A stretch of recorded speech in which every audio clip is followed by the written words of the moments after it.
My name is John Chen. I'm the author of a book called Engaging Virtual Meetings, and I'll be your producer today. Just to tell you a little background about this program is that this all started actually as a meeting with Tyler Davidson of Meetings Today magazine, and other people, leaders like Joan Eisenstadt and others have all been talking about what's happening right with Asian Pacific Islanders, especially in the meetings industry. And there's a lot of things that were not supported. You know, we actually have been spending the last 6 months looking about what's happened. So for instance, our group now has become known as APIEventProfs. So EventProfs is actually one of the most well-known hashtags in all of the event professional industry.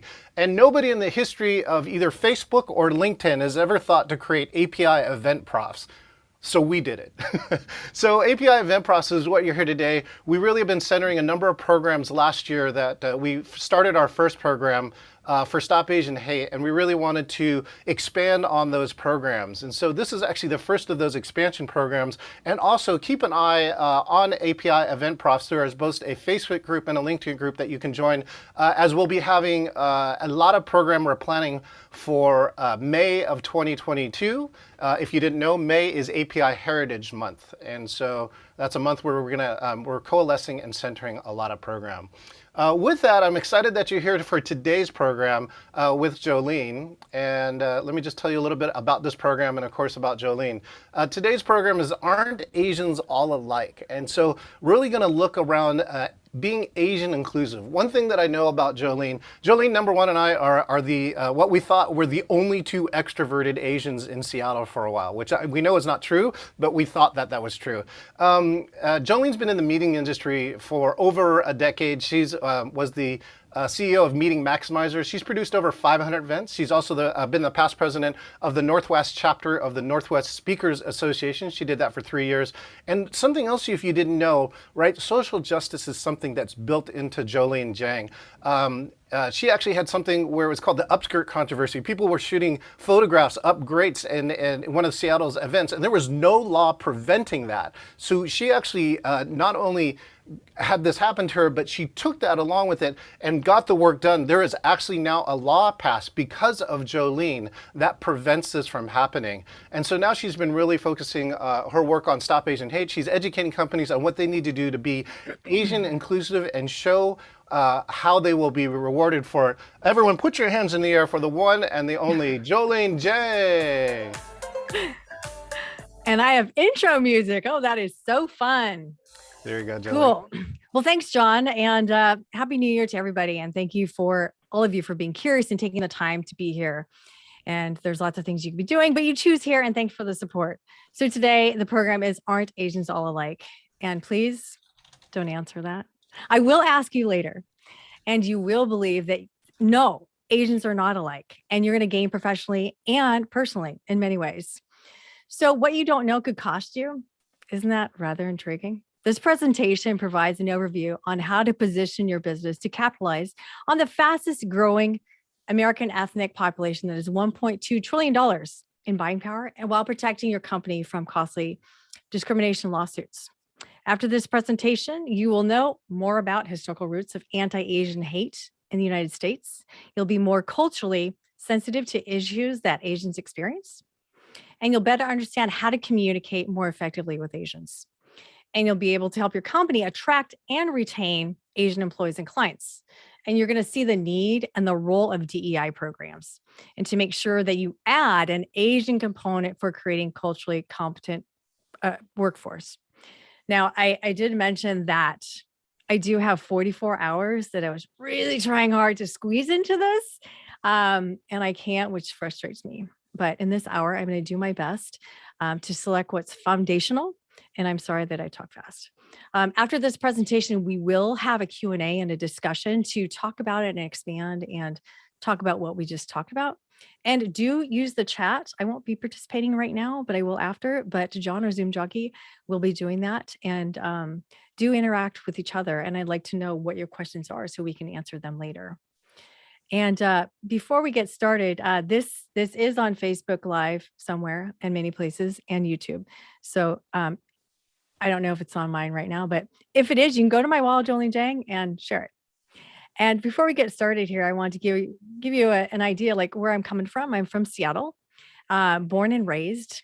And for decades, for a couple of decades, I've spoken about maximizing meetings and innovation and how to use the power of curiosity to come up with new ideas and new markets. And as John mentioned, I've been behind the scenes planning events, but also in front of the scenes. So in the hospitality industry, I know both sides. And I recently have turned my interest to my focus to Aren't Asians All Alike and Stop Asian Hate because it is a big problem right now.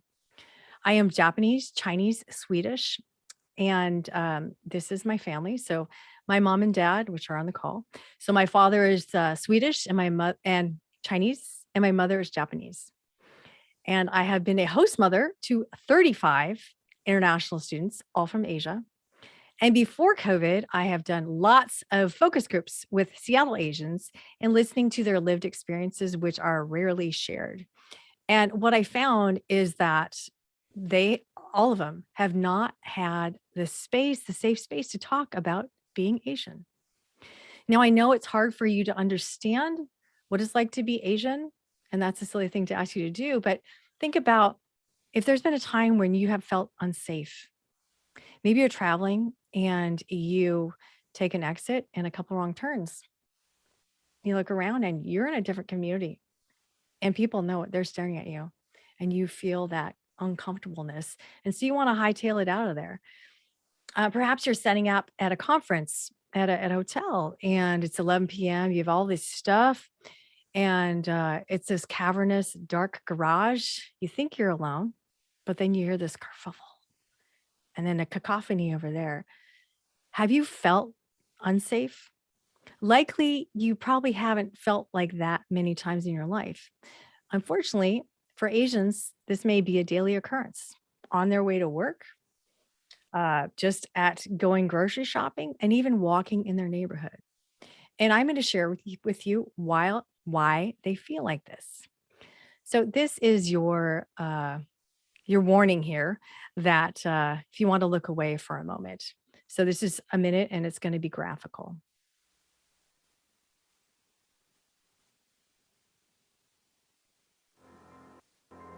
No more. We're not gonna let you hold us down. We're gonna rise up and stand our ground. And we won't keep quiet no more. You lured us overseas, fed us lies so we'd believe that we could have everything you have. And we built your railroad tracks while you walked upon our backs. But in the end, we never got our half. With dynamite and rope put in our hands, all so you could go and take more land. So this last one that you just saw is just outside of Seattle at a Buddhist temple in Tacoma. And this monk, a nun is being attacked. The senior nun is being attacked by 3 people. And there's an 80-year-old caretaker of the monk who is also attacked. So this is happening every day in communities across the United States. It's not limited to Chinatowns. Many Asians are concerned for our safety because we are targeted. The expressions of hate range from microaggressions to assault to murder. Most Asians are not going to report their hate incidents. In many cultures, we're just told to, keep our heads down, do what's good for the greater good, and nobody wants to hear it. Maintain harmony. So Asians are going to be reluctant to talk up, and that's my network included. I haven't reported mine. My aunt, when she was followed for 10 minutes, didn't report her. When 3 big white guys threatened my dad and says, "I'm going to kill you," my dad did call the cops, but they weren't interested. These are not isolated events. The police don't keep track of these incidents. So Stop Asian Hate org was formed because there was such an alarming escalation of xenophobia. And they recorded over 10,000 hate events. And that is a large number. But really, that is just a tiny fraction of reality. And there was a national survey published last November that said 1 in 5 Asians experience a hate incident last year. That is 5 million Asian Americans who received hate last year. Because people are not aware of this hate, on my website, jolenejang.com, I have a timeline of attacks. So I thought maybe if people saw it and saw videos that they would believe their eyes. And I haven't updated, the last 2 weeks, but there's probably another 10 murders to put in there. So it is happening, and this is a good resource for people who think it doesn't happen. And over the last 291 days, I've been doing what I can to bring awareness with programs like this, because Asians are made to feel like they do not belong. And I wish more Americans would care about other Asian Americans, but my goal isn't to preach my morality. I'm going to give you a reason to care. I'm going to show you why it's smart business to be knowledgeable about Asian cultures, particularly if you're in the hospitality field. So why should you care if you are not Asian? Well, consider this. Asians have the highest income, the highest education level. They're the fastest growing population, and they have a high buying power of 1.2 trillion. Their buying power is approaching of that of the Black and Hispanic populations, which are double and triple the population. So do you want a piece of this market? There are companies like this who are seeing, oh, there is an opportunity. So Oakley, of course, you've heard of, they make Asian fit sunglasses. And in the upper corner, you see there's other sunglasses. This is Maui Gyms in Hawaii. And, Asian fit also, and it's $350. These are not low end. So there is opportunity here. And in the middle, there is Nimble Made, and this is a gentleman's apparel. And, they're, $60, $80 for a shirt. And Pepper is the bra that's made for Asians. And what's kind of funny, I was researching this, and now I get all these ads from all the platforms of these bras. So thanks for the research. So there's a lot of opportunity, and it's underserved. And besides retail, there are some major companies that are paying attention to this who want to cash in on this. Netflix, after George Floyd was murdered, they had put together and popped up their Black stories. And then last May, for Asian Pacific Heritage Islander Month, they highlighted Asian American stories. So it is, things are going, but it's because pressure from the Asians who are in-house and like myself. And you have heard of Shang-Chi, the partnership between Marvel and Disney, and this broke all sorts of records. This film surpassed 100 million in 5 days, the fastest film to reach this milestone since Star Wars: The Rise of Skywalker. So worldwide, they've grossed $432 million. And think of all the companies who can make out from this with merchandising. So whatever lunch pails, I don't know if they still make those, action figures, costumes, maybe even themed events. So let's go to our first poll and think about, well, how does this affect the meetings industry? So let's take a look there. So let's pull up the poll and ask, what percentage of hotels and motels in the US are owned by Asian Americans? Think about that. And do you work with hotels? Are you a caterer? Are you a meeting planner? Do you do destination management? Do your clients work at hotels? How are you connected to hotels? Okay, and let's take a look here. It looks like the guesses are 30. Most of you are guessing that it is 20%. I would have guessed 10%. The answer is actually 60%. I think that is shocking to me. So follow-up question, what happens in Texas? What do you think the answer is in Texas? And we certainly hear Texas in the news a lot of times. And I particularly hear a lot about the racism in Texas. So how many do you think are Asian owned, American owned in Texas? Interesting. Yeah. So the answer is, a lot of you guessed 40%. The answer is 80%. So now you put this together with this new stat here, with this article. So in the LA Times, by the way, is is Korean owned, while US chains are cutting back on their hotels and they're investing. Japanese and Chinese owned companies are aggressively buying and building new luxury properties in America. So think about this. Currently 60% are already Asian American owned, and then Chinese and Japanese are now owning up all the luxury brands. So where do you want to be? And how are you going to compete? So you got to think about that, because if you don't understand Asian culture, you are not going to get that business. Absolutely not. And let's think of another industry. So just in the chat, write what you think. Which industry has a lot of money, does a lot of launches, does work at hotels, and has a bunch of Asian employees? In the chat, go ahead and answer that. Yep, exactly. And yeah, tech, of course, is tech. And in Silicon Valley, they're 50% Asian. So where do you think they're going to spend their money? They're going to spend their money where they feel safe and respected. So let's look at tourism for a second here. This is Asians visiting America. It's 12 million visitors from Asia every year for the last 5 years. Now, when that picks up again, where do you want to be? The Japanese and Chinese are buying up those luxury hotels because they're like, yeah, Americans don't really know how to sell to us, but we know how to sell to us. So how do you want to capitalize on this Asian market? How do you do it? Well, it begins with your training. Let's pop this over here. So let's talk about the evolution of diversity and training. Just pull out of the way. So it started off for 50 years. It began because of the civil rights in 1964. And it was about legislation and compliance to save from getting sued.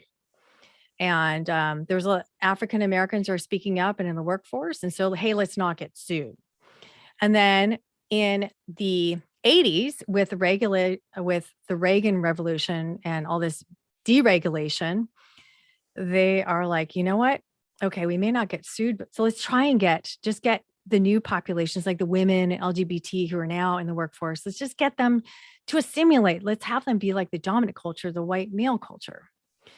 And then up to the 2000s, so the impact of global and migration. So now we are diverse. So the idea is to actually be competent and learn skills.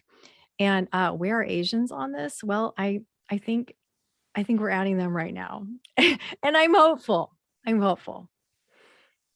So think about your DEI's program. What phase are you in? Is it evolving? And or is it more at compliance? Because if you want to be successful, you can't just be a checkbox situation.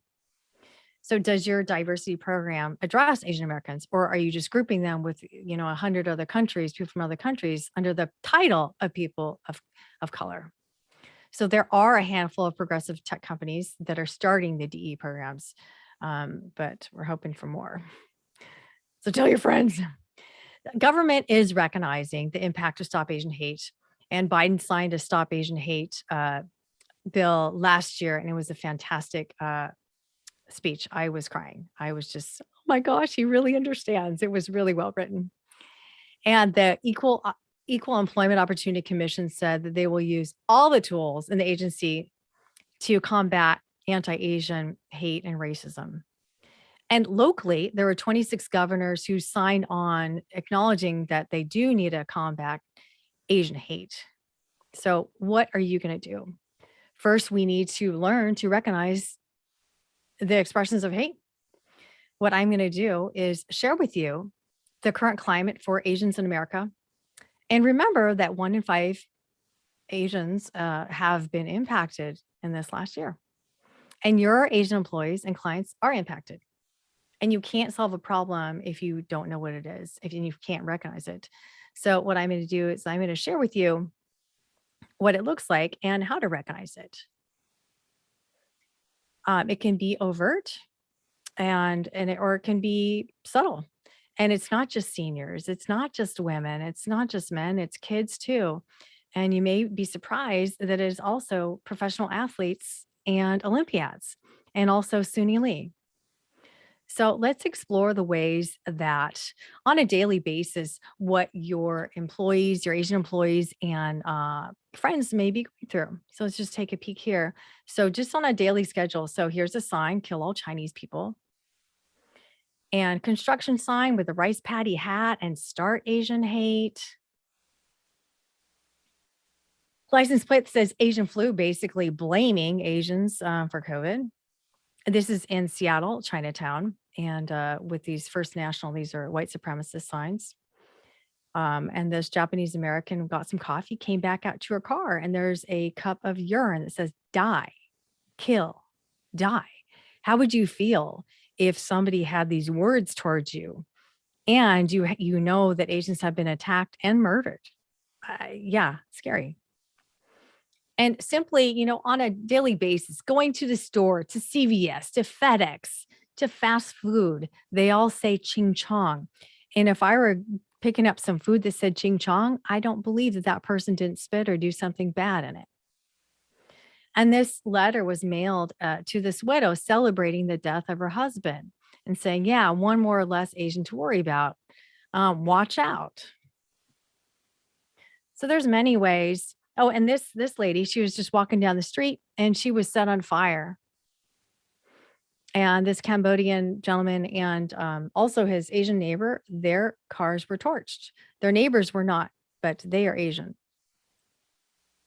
So are you seeing? Here I am. Hello. Are you seeing how hate is coming from all different directions? And we didn't even talk about subtleties. So it is very stressful just on the daily things that we do. I don't walk alone. I do not walk alone. I don't go to the store alone. I don't do anything alone. And some of you know who I am. I'm kind of a tough gal here. So it's very stressful. So when I went bike riding this last summer, so basically my friend thought nothing of this, but what I remembered was this. I remembered when this guy, this Asian, he was cut up by hacksaw and put in a bag by these three guys. So that was my memory of what happened. Have you heard of any of these Asians who were killed? No, you probably have not, because all the bandwidth was taken up by missing white woman syndrome, Gabby Petito. It's stressful. So think about your employees. There's a lot going on there. So when you think about, oh, it's not a big deal, I don't see it. Even if your Asian friends or employees were not attacked, they feel it. And they may need to change their walking routes and rethink how they do transportation. And we also have to be careful when we cough in public. True story. And think about these Asian employees. Do you know them? Do you know their ethnicity or how they identify? Do you know their family? How much do you know about your culture? Because we're a lot of times not told to talk about our culture. Hey, just go along. We're all the same. There's a lot of work to be done. If you are neutral in situations of injustice, you have chosen the side of the oppressor. So remember this as you decide what you want to do and how you want to be. Hate is not new. It's been happening since Asians immigrated to the US, but since then, it feels like the attacks have been blatant and normalized. So now you have this wide range of hate, and understand a little bit better, practice being aware and recognizing it. So now let's talk about the history of hate and then address how to gain access to the market by also being inclusive. So when it comes to developing a cultural competency, 3 elements are important. So knowledge, attitudes, and skills. So you want your program to be able to teach employees about other cultures and make them aware of any implicit biases and train them to communicate effectively. It's what we're going to do here is first learn about Asian cultures, and then we're going to do a brief historical background of Asian immigration to America to put our discussion into context. Then we're going to address perceptions and attitudes towards Asians. Now, our American education system doesn't include Asian Americans. Most children have not heard of the Japanese of Asian Americans at all, but they may have possibly had a paragraph about the Japanese internment camps. I don't recall learning about them. I know that I did a paper on them because I was president of the Asian Club, and I thought, let me learn. And so I talked to my relative who was willing to talk about it when he was in the camp. So I'm going to highlight a few historical events from the perspective of a Japanese, Chinese, Swedish power tool wielding, swing dancing culture explorer from Seattle. It's hard to believe that all Asians are categorized into one bucket. So I have a question for you. We have a little poll here. How many countries are there? 21, 36, 48, 67, 72. Now, if you asked me maybe 8 months ago to name Asian countries, I'd probably be able to come up with 12. So I'm learning a lot as well. And we can't cover all the immigration from these countries because we do not have time. But we're going to talk about Japan and China, just totally coincidental that I'm Japanese and Chinese. And after this brief timeline, you'll get a grasp of how people have perceived Asians over time. And you'll see that there's been a lot of animosity towards Asians historically, and you'll understand why. So, wow. Okay. I'm impressed. A number of you guessed correctly. Yeah, there are 48 countries. Not bad, not bad. Now, how many can you name? All right. Next question is, no, don't. Did you see that? From which Asian country did the first Asian person arrive? And we have a poll on this one. So my father and I went to Seattle, Chinatown about 4 years ago. I had no idea. My answer was wrong. And this group seems to be really assimilated. So what is your answer here? Oh, 33% are, okay, it's neck and neck. So the answer is from the Philippines. So there was a Filipino sailor who came over in 1587. By the way, Filipinos are the third largest Asian ethnic group, and they have the second highest income of the Asians. So let's go to our timeline. So Filipinos arrived in 1587, but the main settlement was in Louisiana in 1763. And then the next wave here was for the gold rush. So we have the Chinese were fleeing the Opium Wars. And so they were miners and they worked for themselves and others. And in 1852, there was 20,000 Chinese immigrants in California. That's nearly 30% of all the immigrants. And white miners were not pleased. They don't like Chinese. They were resentful. And so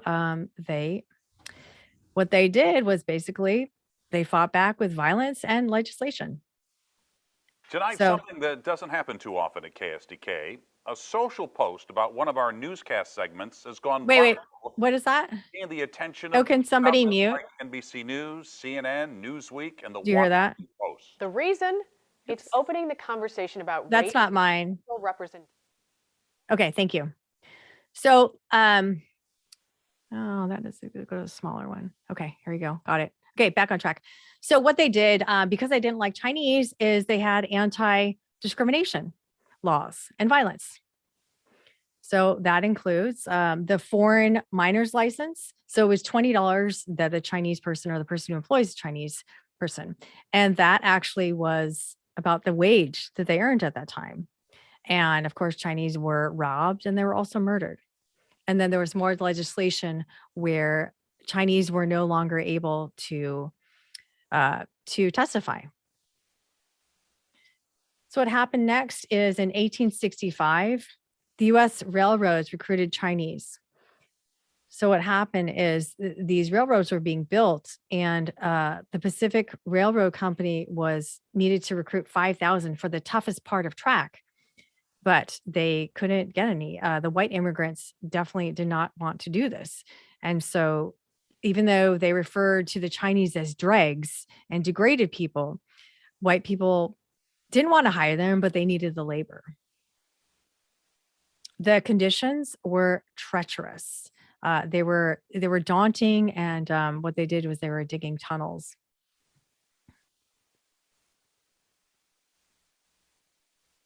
Small Jolene, there we go. And the temperatures in the summer were 120 degrees to freezing, and there was 44 storms in one season. The Chinese, they made less and they worked harder. So Chinese were paid half to 2/3 the rate of the white immigrants, which was $1 a day. And unlike the white immigrants, they actually had to pay for the lodging and their food. So they dug tunnels and 1,776 miles of track. And for every 2 miles of track, 3 Chinese died. And here's a question for you, and you can just answer in the chat. At the completion of the railroad, what percentage was built by Chinese? Okay, I have a couple of guesses. Okay. Oh, these are good guesses. Oh, these are Asian allies speaking. That's why. Yeah. It looks like you're right in there. So the answer is 80%. 80% built. And then when you look at this picture, by the way, there are no Chinese. This was a celebration, and look at the work we did, but Chinese were not invited. So what was next is, so the railroads were done. So there's no use for Chinese. The white employers got their cheap labor and they hate Chinese. So they're done with them. So thus the Chinese Exclusion Act. And this was the first law to prevent a specific group from immigrating to the United States. And it lasted for 60 years. So what do you think the impact on the Chinese that were actually living here? Do you think people were like, oh yeah, we still like them? No, this was the driving out period. You can imagine how much more this would have ignited hate. Mobs robbed and chased and killed them. And there were Chinese massacres. So a mob in LA, there were 500 white men entered LA, Chinatown, to attack and loot and murder. And they murdered 10% of the Chinese population. And here, there's just so many depictions, encouragement to Chinese immigration. And the anti-Chinese hatred became so normalized that it even was incorporated into advertising, selling washing machines. It says we have no more use for them, meaning Chinese, because we have this washing machine. So here we are today. Sorry, we don't accept Chinese customers. Again, today, this year, become a Kung Flu fighter. So instigating violence. So yeah, again, we have all this violence aimed at Chinese and other Asians. So let's look at the next wave of immigrants. So we have Japanese, the Chinese Exclusion Act that opened the doors because the United States needed cheap labor again. And so Japanese were recruited from Japan and Hawaii to replace the Chinese. So from 1901 to 1908, there was 127,000 Japanese. And a lot of them were farmers. My Japanese grandfather came over in 1912. So the Chinese were hated and the Japanese were recruited until they were hated a couple of years later. So they showed the hate through the California Alien Land Law. So basically it says, hey, you were really good at farming, Japanese folks. So we're going to make sure that you can't own land. And then 1924 is the federal immigration ban, where this bans Japanese. It says just people, but it's enforced with Japanese. So then we have the World War II, and I hope you have heard of the executive order um, that says that all the Japanese need to evacuate the West Coast. So Japanese Americans were forced to leave. Let me leave here. I just left. To leave their stores, their farms, their businesses, and everything they own, except for one suitcase. They would be shipped and incarcerated in relocation centers where they lived in horse stalls with other families and with sheets for walls and pillows out of straws. And here, and this is in my parents' era. So here's a Jap hunting license. So its season is now open, no limit. Remember Pearl Harbor. And like you may hunt a moose or something and put the head on the wall, here's another Japanese license. So this is no joke. Here's an example of a bunch of them. So there was a lot of hate here. Oh, and I wanted to show that this was Dr. Seuss. I think, Dr. Seuss made the news not too long ago. And yeah, he had a lot of hate. And this is during World War II. So slap that Jap and then bring it up to today, Twitter. This is, 2021, slap an Asian challenge. So this is where teenagers got together and slapped an Asian. So hate has not gone away. And this is, by the way, this is my my mom's family. So my mom is there in the center and my grandparents. And I'd like to ask you if you can put the poll out there. I'm curious how many of you know a Japanese American. I think that so many people believe that, oh, slavery was so long ago and the Holocaust so long ago. Did it happen? Japanese incarceration, ancient history. Because people don't have connection to it. But if you are second to fourth generation, because first generation is dead, Japanese American, then they will know or be related to somebody who was incarcerated. So I want to let you know that it's not that long ago.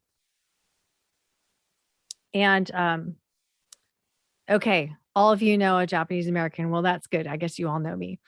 Well, I encourage you, if they're a friend, you can ask them about their relatives. Don't push, just be like, oh, I'm curious. I was on this program and this Japanese American encouraged me to ask. You can position it that way because there's a lot of stories out there. And if not, there's podcasts and I have resources for you. So hate has not gone away.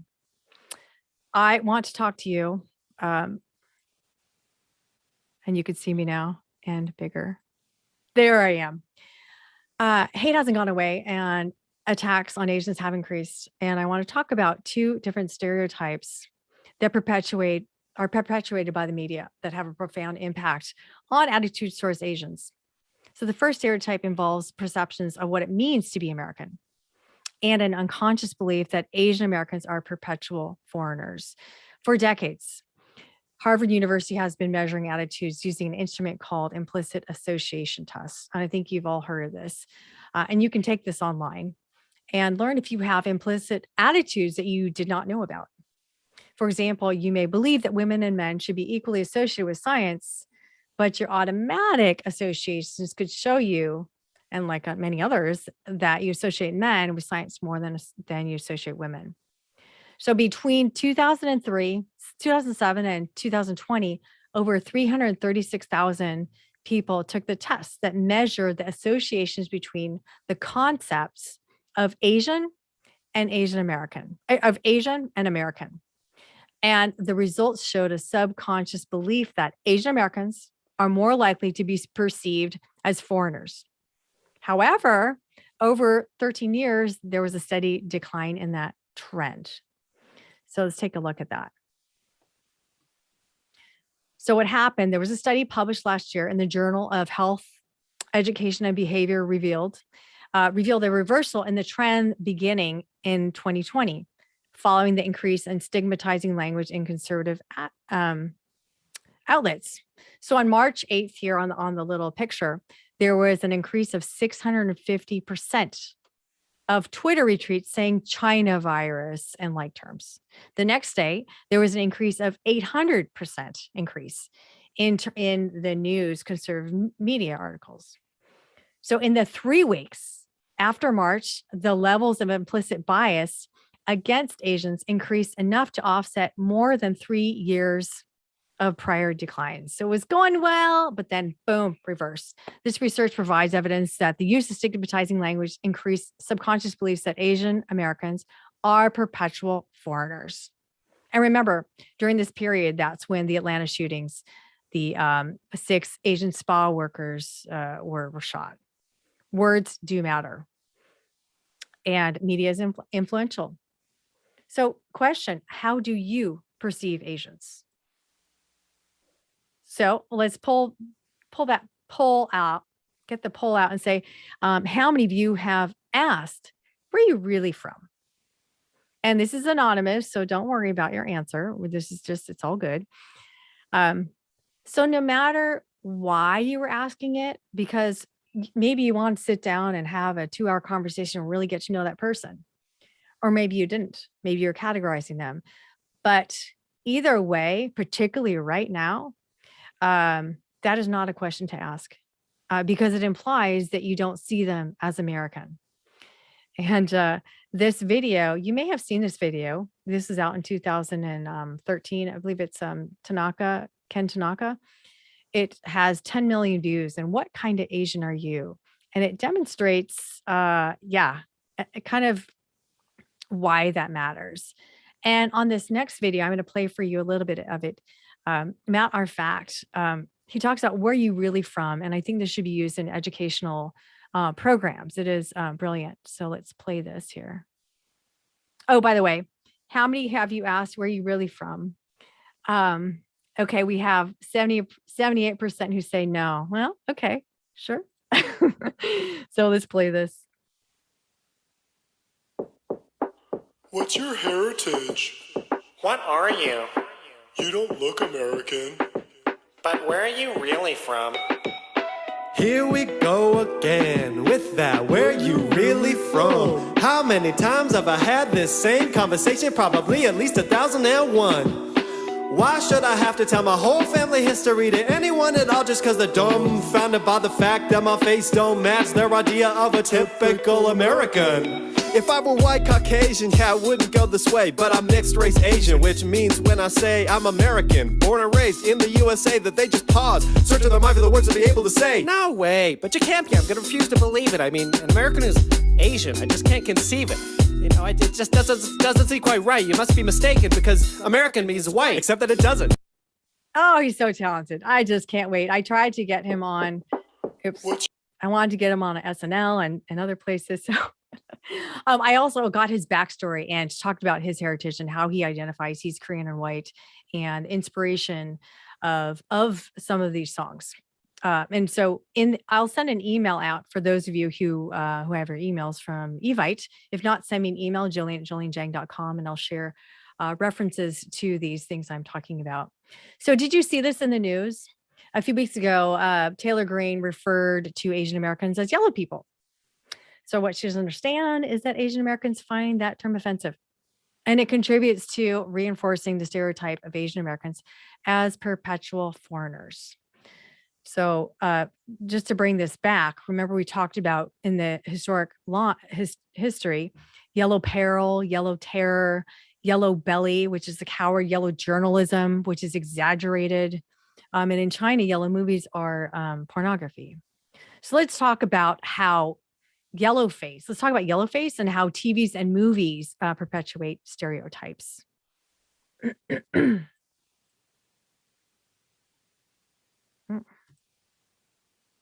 For a solid 2 decades, the Chinese detective character Charlie Chan was played by white men in makeup. But that was the 30s and 40s, right?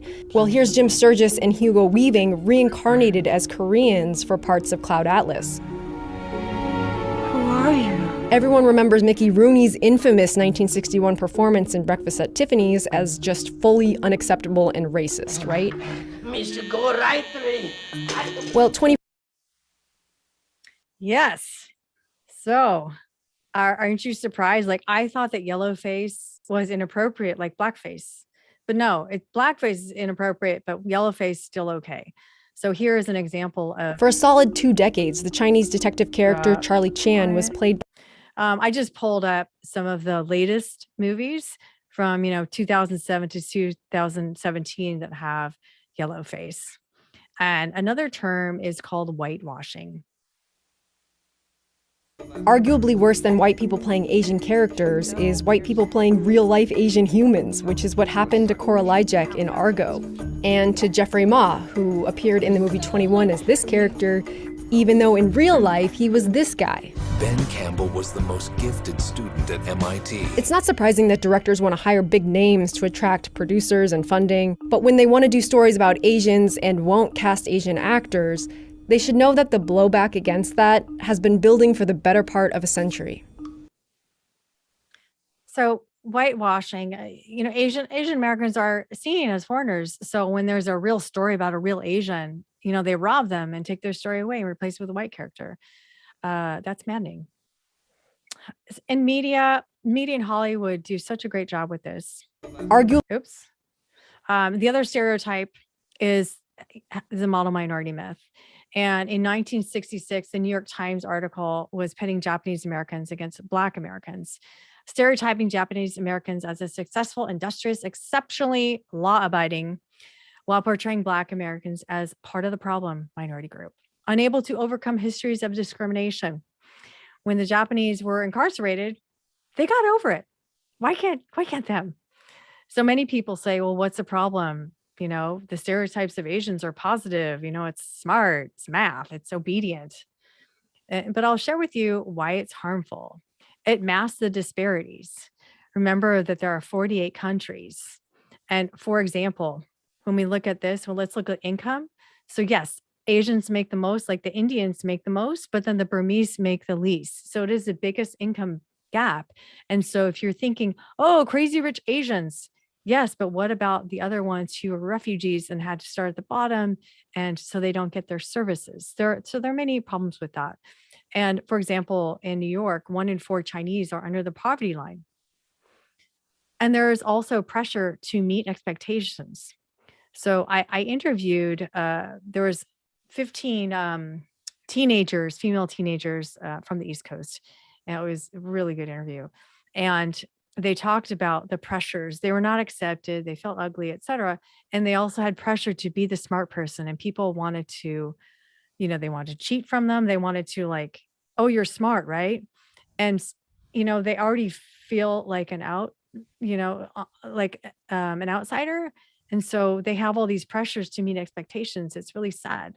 And Asian American college students have high levels of high levels of suicide attempts. So there are many problems with this. And then just to speak to Asian Americans are promoted less. Because they're seen as quiet and obedient, they're not seen as leaders. And that's called the bamboo ceiling. So media has been perpetuating negative stereotypes for a long time, but there is some bright hope there. There's these little gems that happen maybe once a month or so. Sesame Street.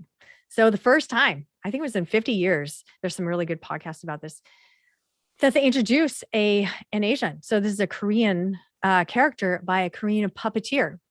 And they launched it on Thanksgiving. And it's such a good, it's so good. I encourage you to watch it. But there's also backlash. The president of CPAC called to defund PBS for introducing an Asian character. Why you gotta talk about race? So there's that. So PBS is promoting diversity because that is the new trend. And in 2045, white people will no longer be the majority in America. Smart companies are positioning themselves to gain from this polycultural market. So you should too, right? There are many companies that are starting to do this. Twitter, Airbnb, some of the progressive ones. So what can you do to position yourself? Well, you certainly need to create this welcoming environment.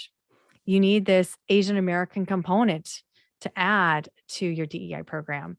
So your program should make sure to increase self-awareness of unconscious bias, like we talked about, recognize and stop microaggressions, encourage and foster empathy and allyship, and celebrate diversity. It is, we don't have time to talk about that, but it's really fascinating and very fun. So to be effective, this is not a one-day checkbox, hey, I did it. Asian inclusivity should be integrated into policies and procedures. It should, at the city of Seattle, for example, each department has a diversity committee. So decisions are ran through this diverse group to look for problems before they make the decision. Inclusivity should really be threaded through all the aspects of the business until it becomes the culture. It's like, oh, it's what we do. That's who we are. It's part of the brand, not one and done. So when you design your Asian cultural training, it's important to have somebody who has some firsthand experience, because when you're talking about race, teaching from books is not the same as lived experience. When I consult with organizations, I share how to set up programs that will be lasting and embedded in your culture. So of course, standard programs like assessments, cultural history, customs, nonverbal communication, blah, blah, blah. But I also introduce people to frameworks for understanding and appreciating cultural differences. You may have heard of shame and pride cultures versus guilt and justice, high context versus low context, collectivism and individualism. Because Asia includes 48 countries. It's a big group, but if you can start to have some frameworks to try and bucket a few of them to be able to look at it. So we start there. And the point is really, I teach people the value of different perspectives and to be able to process and reflect before reacting and to see the differences as advantages. There's an interview I did with another mixed guy who is an actor. And there was a moment in there where he talks about seeing the advantages. He always was made fun of, et cetera. But then he saw Jason Momoa and a couple of like Asian stars, he's younger than me, to like, oh, it's an advantage being mixed. Oh, it's an advantage. So learn to shift that mindset. A couple of skills I focus on is reducing stress and anxiety that accompanies interacting with individuals from other cultures, because that's a barrier to communication. So we want to remove those barriers. For example, if we assume that, let's say, emotion from people from Far East, that they're lacking emotion, well, I explain how Asian expressions of emotions differ from others. Something as simple as eye contact. Particularly Koreans and Japanese. And let's say hugging, for example. So all my friends are huggers, but unless you're a hot dude, like I don't really need to hug you. I just, so it could be misinterpreted that I don't like them. No, I just don't really do hugs. It's not, I didn't grow up with a bunch of touchy feely and definitely no PDA. It's just not part of my culture. And I'm fourth generation, so I've been here a while. Another example is if you're in Texas and your market analysis says, hey, you know what, there's a large Vietnamese population and we have products and services for them, then we would tailor your training to meet the needs of that market, which is going to be very different than marketing to Hmong in Wisconsin. Because you got to remember, Asians are not all alike.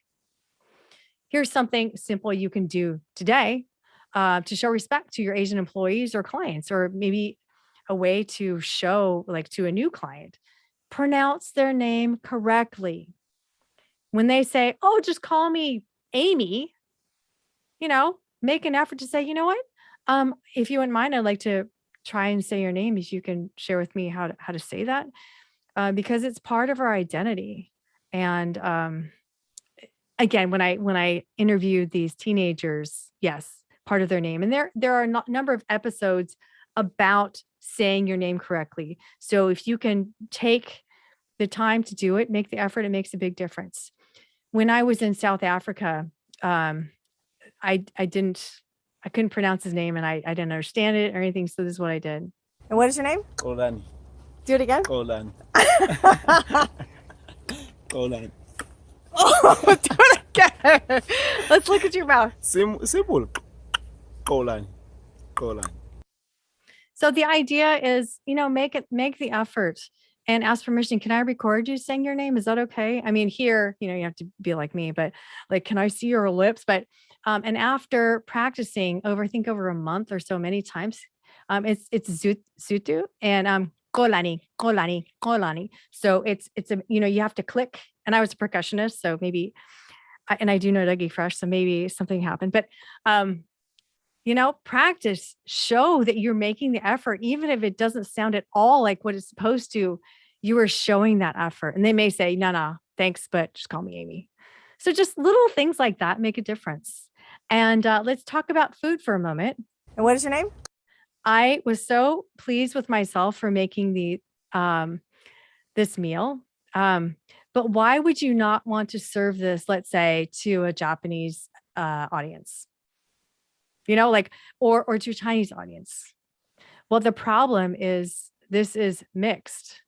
And my Ethiopian friend was here, and I'm like, you know what? I better make sure to explain what is what, because I don't want to miseducate, because we have miso soup in the corner, which is Japanese. We have kimchi, which is Korean. We have seaweed salad, which is Japanese, and the dumplings that are Chinese.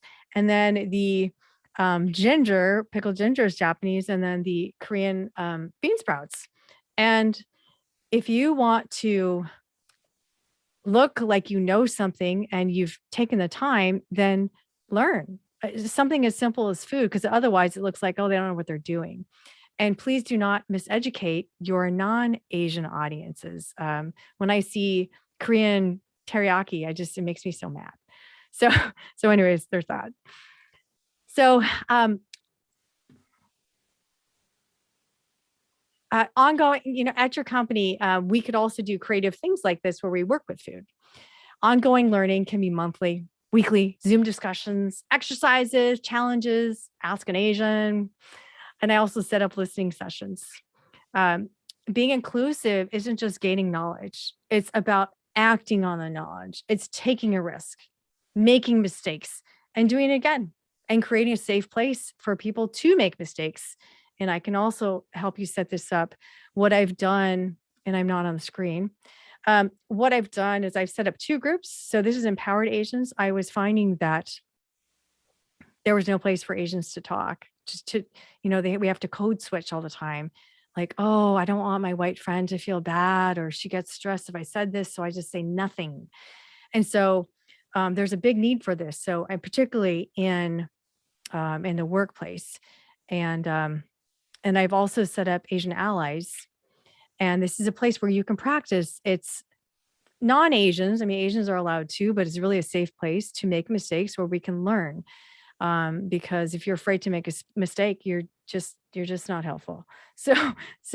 And what we do in these groups is we can discuss things like this, like that are timely and relevant. During the Olympics, we talked about this collective collection, Barbie collection. And so it's like 4 white girls and a Black woman with, kind of like white hair, black, it's just like, how is this inclusive? And in Tokyo.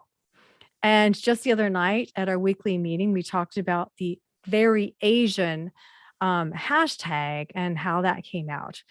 So again, learning about any kind of culture, particularly Asian culture, it's ongoing. It has to be embedded, and it can be really fun. So, oh yes, I'm saying this. Yeah, fun, because I was a fun specialist. I think I'm still fun here and there. And I think when it is fun and we do these competitions and interactions, then people can remember it more. So before I conclude, and before our Q&A or discussion, John, I really want to thank you for setting this up, and with also Tyler from Meetings Today for promoting this, and APIEventProfs. And also John is very skilled with producing meetings. He's the Zoom jockey, but like high level. And so when I conclude, he's going to share with us just a little bit of what he does to make this magic happen. So at the start of the program, I asked a question. And that question was, yeah, aren't Asians all alike? By now, you better know the answer. The answer is no. And really, we've only scratched the surface of how diverse we are. There are 23 million Asian Americans. So you have the countries of origins, you have the generations of Americans. Again, like I'm 4th generation, there are 6th generation, there's mixed, there's adoptees. By the way, on Netflix, there is a documentary called Found that talk about these Chinese adoptees. And also with the different generations, the Far East, Deep South, Larissa Lamb, she put it's award-winning documentary together about her husband's family from Mississippi, and talks about the Chinese and Black friendship over the generations in the 1800s. So learn about Asian cultures. It really is enriching. And I think it's a conversation starter as well. And remember, what you don't know could cost you. You may not know that your employees or you are using microaggressions, and you don't know that they're offensive, and it could cost you, your customers, and perhaps a lawsuit. And you may not know that your workplace is unsafe for Asians. And you also may not know that you're interpreting your Asian client's body language. So, but you do know now is the financial benefit of appealing to the Asian market. And you can do small and big actions. And a tiny effort can move mountains. And I challenge you to make these tiny efforts, and I can help you. Remember, Asians are not alike. John, back to you. Excellent. Everybody, let's give a round of applause for Jolene Jang. You can find out more information at Jolene Jang.